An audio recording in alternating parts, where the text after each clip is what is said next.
Setelah hasil tes DNA keluar, pihak Lisa Mariana nampak belum puas dengan hasil tersebut. Wanita yang pernah berprofesi sebagai model majalah dewasa itu, berniat menyurati Kang Emil, sapaan akrab Ridwan Kamil untuk kembali melakukan tes ulang di Singapura. Namun niat sang selebgram yang mengaku pernah punya hubungan dengan Ridwan Kamil pada 2021 lalu itu, ditolak mentah-mentah oleh kuasa hukum sang politikus. Bagi kuasa hukum Ridwan Kamil, Muslim Jaya Butar-Butar menyebut tidak ada dasar hukum yang mengharuskan kliennya kembali melakukan tes DNA ulang seperti permintaan Lisa. Apalagi tes DNA yang dilakukan oleh kepolisian pada 7 Agustus 2025 lalu itu, sudah dilakukan oleh ahli yang profesional dan sesuai prosedur hukum.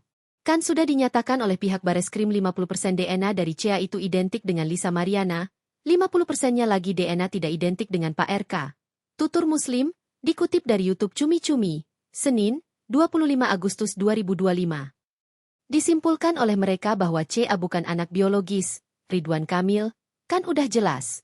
Lanjutnya, aksi Lisa mengajak Ridwan Kamil tes DNA ulang hingga berniat akan menyurati sang politikus, dinilai hanya mencari sensasi saja.